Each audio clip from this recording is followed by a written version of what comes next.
بسم الله الرحمن الرحيم. نكمل مراجعتنا وأهم الأفكار اللي جت في حاصل الإذابة. حاصل الإذابة بيهتم بالمواد شحيحة الذوبان في الماء اللي قدرتها على الذوبان محدودة جدا، يعني جزء صغير جدا هو اللي بيعرف يدوب والجزء الأكبر ما بيدوبش. زي مثلا هيدروكسيد الألمنيوم، عارفين إن هو راصب أبيض جيلاتيني، قدرته على الذوبان محدودة جدا، كمية الأيونات اللي بتخرج منه قليلة جدا جدا جدا، والجزء الأكبر ما بيتأينش. ده الجزء الإس الصلب اللي هو نزل اترسب، لكن الايونات هي الايه اللي موجوده في المحلول. فتنشا حاله من الاتزان ما بين الجزء اللي ما عرفش يدوب والايونات اللي نتجت هذا الاتزان له ثابت، اسم الثابت الكي اس بي او بيسموه حاصل الاذابه. طيب بيتحل ازاي؟ احنا هنبص على الفكرتين اللي قصاد بعض دول.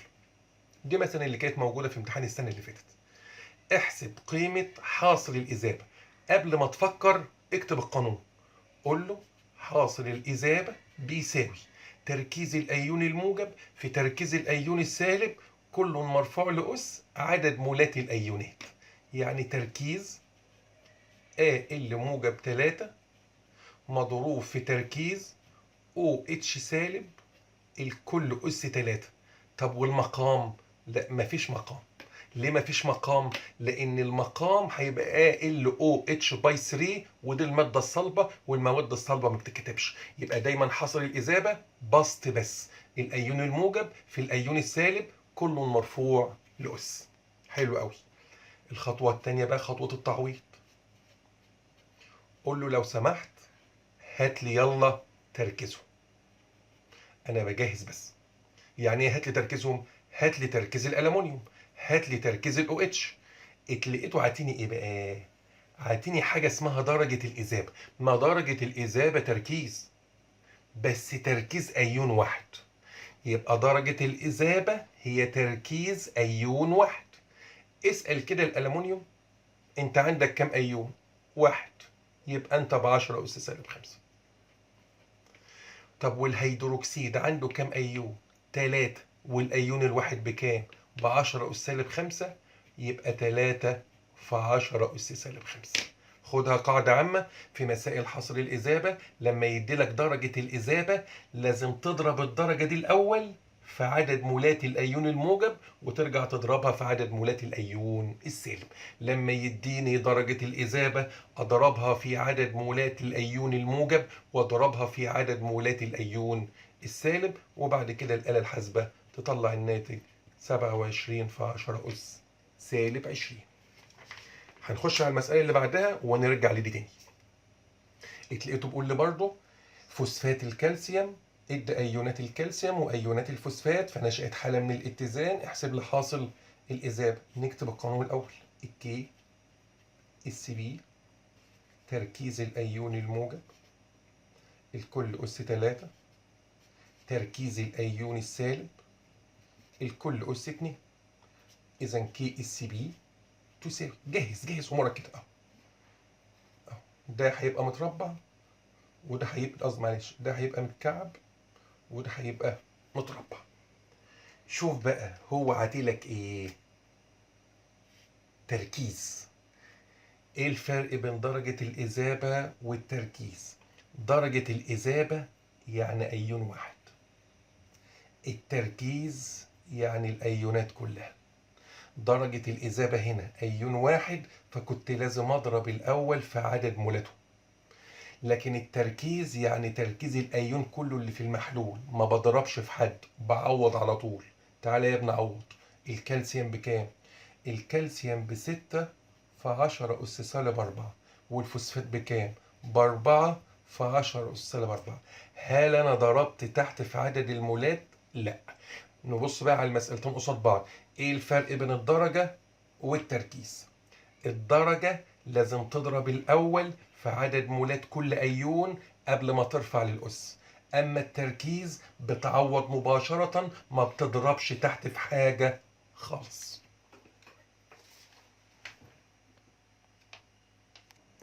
الفكرة الثالثة BI2S3 بيديلنا ايونات البيزموت وايونات الكبريتيد ونشأت حالة اتزان. المطلوب احسب كي اس بي. قلت له سهله، اكتب القانون واعوض، بس بشرط يا تديني درجه يا تديني تركيز. لو ادتني درجه الاذابه اضرب الاول في عدد المولات، اذا ادتني التركيز اعوض مباشره. فببص كده لقيته عطيني ايه؟ تركيز. قلت له تشكر، اعوض مباشره. بس ما جابليش الا تركيز ايون الكبريتيد بس، ما جابش تركيز ايونات البيزموت. طب والحل؟ هو تركيز ايونات الكبريتيد ده بتاع مين؟ بتاع التلات مجموعات اس سالب 2. يعني 3 ايون من اس سالب 2 قيمتهم بكام؟ ايوه انت فهمت بقى كده. يبقى احنا نجيب تركيز ايون واحد. يعني اقول له كده اهو، درجة الإذابة اللي هي تركيز الأيون الواحد تساوي 9 في 10 أس سالب 5 متقسمين على 3. يبقى الأيون الواحد يدوب بقد إيه؟ ب3 في 10 أس سالب 5. ويبقى كده جبنا درجة الإذابة وبقت زي أول مسألة. إزاي زي أول مسألة؟ طالما درجة الإذابة موجودة اضرب في عدد المولات. يعني نقول له كده كي اس بي تركيز الأيون الموجب الكل تربيع في تركيز الأيون السالب الكل تكعيب. يبقى كي اس بي تساوي، افتح الأقواس بتاعتي مربع والقوس التاني مكعب وابدأ أعوض. احنا معانا درجة ولا تركيز؟ معانا درجة، نضربها الأول في عدد المولات. الأخ الأولاني عنده كام مول؟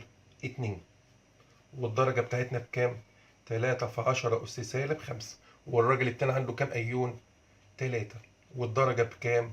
3 في 10 أس سالب 5. ونخلصها بالآلة الحاسبة. لا أكتر من طريقة حل رياضي، بس أنا بفضل الطريقة دي. إن هو لو اداك تركيز أيون واحد منهم نقسمه الأول على عدد مولاته عشان نجيب درجة الإذابة، ولما نجيب درجة الإذابة نرجع نضرب في عدد مولات كل أيون. الفكرة الرابعة النهاردة بعكس بقى، عكس المسألة الأولى اللي هي عاتيلك المعادلة وبقول احسب قيمة درجة الإذابة. يعني عاوز تركيز أيون واحد بس، يعني عاوز نصيب الفرد، كأنها تركة ورث كبير وبنقسم وعايزين نعرف الفرد الواحد نصيبه كام. أول حاجة، طالما هو عاوز درجة الإذابة بنفرض إن درجة الإذابة دي اسمها س، مجهول. وبعدين القانون، أسهل حاجة في الدنيا تكتب القانون. تقول له كي اس بي تركيز الأيون الموجب في تركيز الأيون السالب الكل أس 2. وبعدين نعوض. القوس ده عادي، القوس ده متربع. اتفضل عوض بقى. حاصل الإذابة كله بكام؟ كلهم على بعض، كل الأيونات اللي دابت بقى 4 في 10 أس سالب 12. طب الكالسيوم مدوب كام أيون؟ 1، يبقى سينا 1. والفلوريد مدوب كام أيون؟ 2، يبقى 2 س. وكده كده كل أس كام؟ 2. طب لو كان هنا 3 تبقى 3 س الكل أس 3. محمد س الكل أس محمد، وهكذا.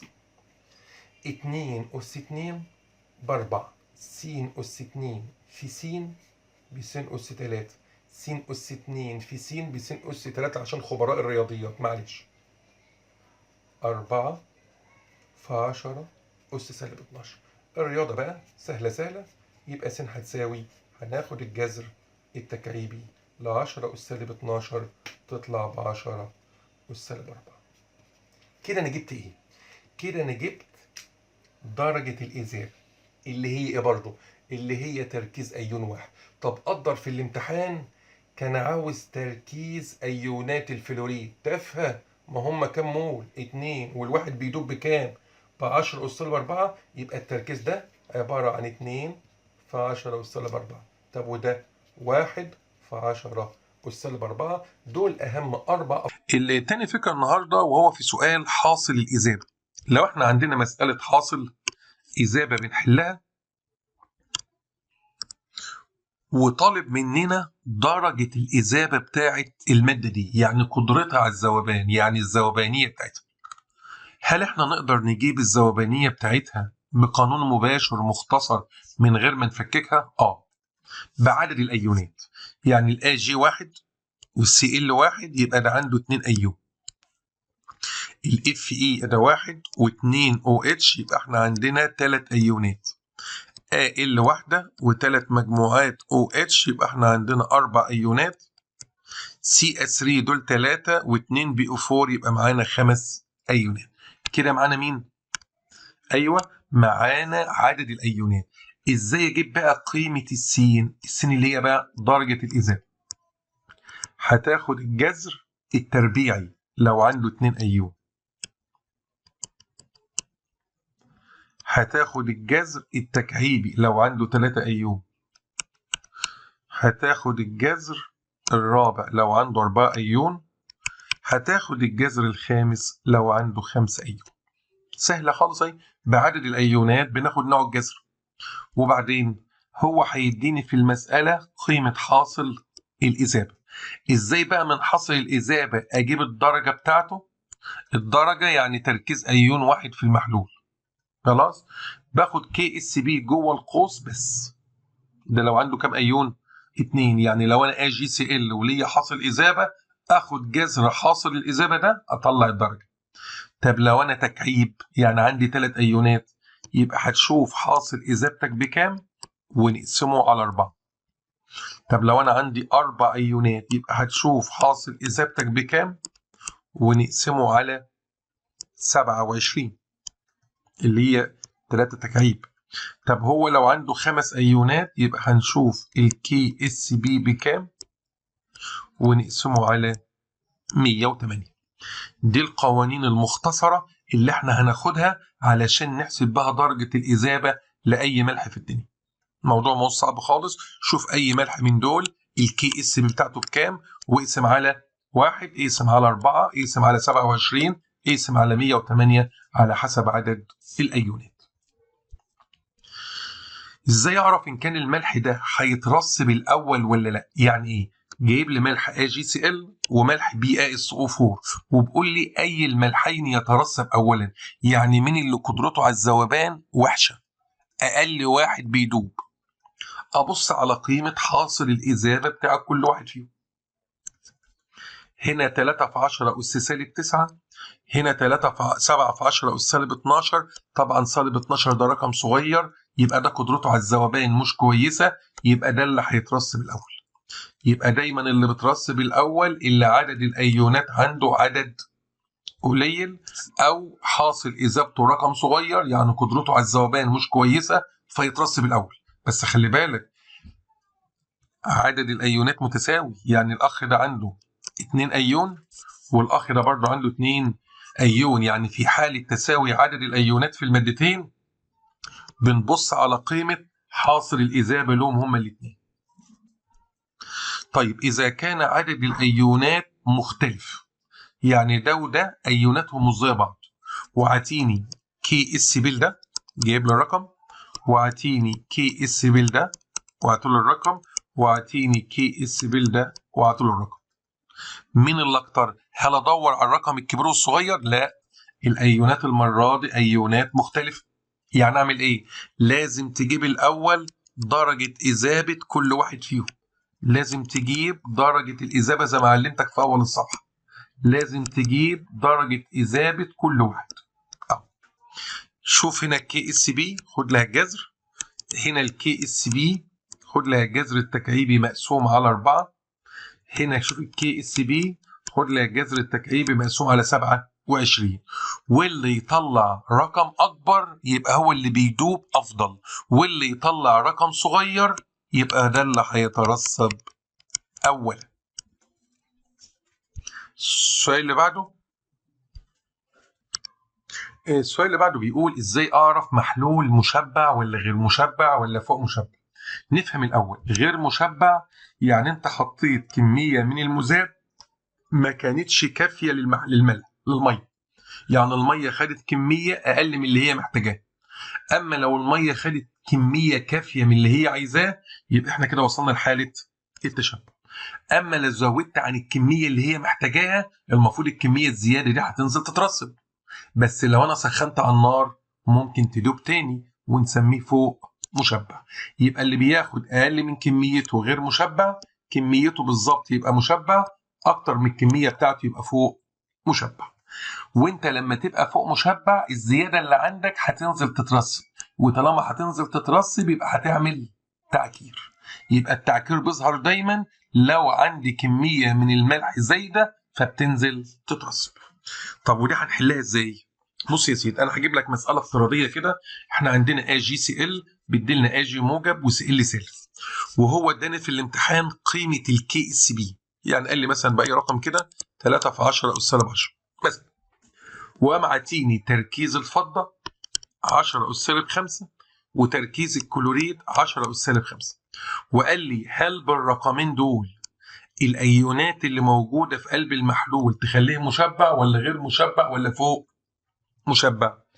طيب اعمل ايه في الوقت ده؟ اروح احسب القيمه النظريه لثابت او حاصل اذابه QSB، القيمه النظريه بتاعته ازاي؟ تركيز الايون الموجب في تركيز الايون السالب 10 أس سالب 5 في 10 أس سالب 5 تطلع 10 أس سالب 10. دي القيمه النظريه ودي القيمه الفعليه. يعني هو فعليا عشان يصل لحاله التشبع لازم يبقى 3 في 10 أس سالب 10. انت حاطط له قد ايه بقى من الكميه دي؟ 10 أس سالب 10 بس، يعني اقل من الكميه اللي هو محتاجها، وبالتالي طالما اقل يبقى لسه المحلول ما وصلش لحاله التشبع. يبقى في الحاله دي طالما طلعت قيمه الQSB، تعال نكتبها بلون تاني كده عشان نذاكرها اهو. لو طلعت قيمه QSB قد القيمه اللي هو عطاها لك في المساله، لو الاثنين قد بعض يبقى المحلول مشبع بالظبط ومش هيرسب ومش هيعكر. اما لو انت بتحل المساله وطلعت QSB اكبر من الحاصل، يعني انت حاطط ايونات اكتر من اللي المحلول محتاجها، يبقى المحلول عدى منطقه التشبع وبقى محلول فوق مشبع. طب الكميه الزياده هتروح فين؟ هتنزل تترسب، وطالما اترسبت يبقى هتعمل لنا تعكير. طيب الحاله الثالثه، وانا بحل المساله طلعت قيمه QSB اصغر. KSB هي اللي طلعت اكبر المره دي من QSB، يعني القيمه النظريه ما طلعش فيها عدد كبير من الايونات. طالما عدد قليل يبقى لسه المحلول ما وصلش لحاله التشبع، يبقى لسه المحلول ده محلول صافي، يبقى لسه ما تعكرش. طيب في معلومه بتقول ان تركيز الماده شحيحه الذوبان في الماء هو نفسه درجه الاذابه. يعني المادة اللي بتنزل تدوب وتبقى شحيحة جزء صغير جدا بيدوب والجزء الأكبر ما بيدوبش، المادة دي تركيزها على بعضه هو نفسه درجة الإذابة للملح، يعني تركيزها هو تركيز أيون واحد. يعني مثلا أنا بقول أهو Mg اللي هو جايبها لي MOH باي 2، لو أنا فككتها Mg موجب و2 OH سالب، وهو قام جه في المسألة بقى وقام عاتيني معلومات. سؤال بقى، ايه علاقة تركيز المادة دي بذوبانية الاتنين دول؟ المادة دي تركيزها هو نفسه تركيز المغنيسيوم، صح؟ المادة دي تركيزها نص تركيز ال OH، يعني بمجرد اعرف المادة دي بكام هيبقى هو نفسها ايون المغنيسيوم بالظبط، وهو هضربه في 2 يبقى ال OH. يبقى المطلوب مني اعرف الاول هي المادة الأصلية شحيحة الذوبان كان تركيزها بكام. طيب هو بيقول في المسألة أنا سخنت 500 سنتيمتر مكعب أدي الحجم من محلول مشبع من المادة اللي احنا قلنا عليها، وتطايرت المية والملح بدأ يرسب، وادي الكتلة اللي هو رسبها. طيب والمطلوب عاوز أعرف الKSB. مش هتقدر تحسب الKSB إلا لما تعرف المادة الأصلية تركيزها بكام، واحنا عادي نعرف نجيب التركيز. أول خطوة نجيب الكتلة المولية، 2 في الاتش ب1 و2 في الأوب 16 والمغنيسيوم ب 24. 2 و32 34 34 يبقى 58. دي الكتلة المولية للمركب. تاني خطوة بنجيب عدد المولات للملح، بنقسم كتلة المادة اللي هو عطاها لنا اللي هي 2.9 في 10 أس -3 على الكتلة المولية اللي احنا طلعناها. هيطلع الناتج على الآلة الحاسبة 5 في 10 أس -5 مول. بعد كده بنجيب التركيز، والتركيز طبعا بيساوي عدد المولات على الحجم باللتر. عدد المولات 5 في 10 أس -5 على حجم المحلول وهو 500 في 10 أس -3. كده هنطلع تركيزه 10 أس -3 مولات. طب أنا استفدت إيه بقى لما جبت التركيز؟ استفدت إيه؟ استفدت كل حاجة. ليه؟ ما هو التركيز اللي أنت جبته ده هو تركيز المادة دي، يعني المادة دي ب10 أس -3، يبقى المغنيسيوم أيوناته ب10 أس -3، يبقى ال OH 2 في 10 أس -3. يعني مباشرة نقدر نجيب الكي اس بي تركيز الأيون الموجب في تركيز الأيون السالب الكل تربيع. يبقى التركيز الأولاني في تركيز التاني تربيع. المغنيسيوم ب10 أس -3، 2 في 10 أس -3 الكل أس 2، ونطلع الناتج. يعني فكرة المسألة بمجرد إن احنا نجيب تركيز المادة الأصلية كأننا بالظبط جبنا الدرجة، نضربها هنا في 1 نجيب تركيز المغنيسيوم، نضربها هنا في 2 نجيب تركيز الأوتش. الفكرة اللي عليها الدور عكس اللي فاتت. يعني اللي فاتت اداني الكتلة وكان عايز حاصل الإذابة. المرة دي اعطيني حاصل الإذابة جاهز وعاوز الكتلة، يعني المسألة هتحل بالمقلوب. بس الفكرة بتاعتها إيه؟ إن تركيز المادة الأصلية اللي هي الشحيحة هي نفسها درجة الإذابة. يبقى المطلوب مني أجيب الأول درجة الإذابة. لازم أعرف درجة الإذابة بكام اللي هي السين، لأن أنا لو جبت السين دي كأن بالظبط جبت تركيز المادة الأصلية. طب وده هنقدر نوصل لها إزاي؟ سهلة خالص. أول حاجة إحنا اتفقنا من شوية إزاي نجيبها بخطوة واحدة. السين نجيبها بخطوة واحدة، هناخد الجذر. الكام بقى؟ المادة عندنا أدي 3 أيونات وده أيون، يبقى 4، يبقى 4 أيونات، يبقى الجذر الرابع لمين؟ لقيمة الكي اس بي اللي هي 27 في 10 أس -16 على 27. ارجع تاني للصفحة اللي قبل دي وانت تشوفها في القانون. نشيل 27 مع 27، الجذر الرابع هيطلع ب10 أس -4. يبقى كده معانا درجة الإذابة. وأنا قلت من شوية درجة الإذابة هي نفسها مين؟ برافو، هي نفسها التركيز. يبقى أنا معايا تركيز، يبقى أنا الوقت معايا تركيز مادة AL OH باي 3 بكام؟ ب10 أس -4. أبدأ أجيب منه عدد المولات. عدد المولات بيساوي ضرب التركيز في الحجم. التركيز اللي معانا اللي احنا جبناه 10 أس -4 والحجم 500 في 10 أس -3، يعني هيطلع 10 أس -4 في نص، يعني 5 في 10 أس -5. كده معانا مين؟ كده معانا عدد المولات. نرجع الخطوة قبل الأخيرة نحسب الكتلة المولية للمادة دي. 3 أوهات والأوها ب16 و3 اتشات والاتش ب1 والألمونيوم ب27، يطلع الناتج 78. كده معانا مين؟ أيوة الكتلة المولية، ومعانا مين؟ عدد المولات. نضربهم في بعض نطلع كتلة المادة. كتلة المادة بتساوي عدد المولات في الكتلة المولية، يبقى نضرب 78 في 5 في 10 أس -5، والناتج اللي يطلع يبقى هو كتلة المادة اللي هو عاوزها. يبقى الفكرة تاني هنا، حاول تجيب التركيز ومن التركيز تعرف تخلص نفسك في المسألة.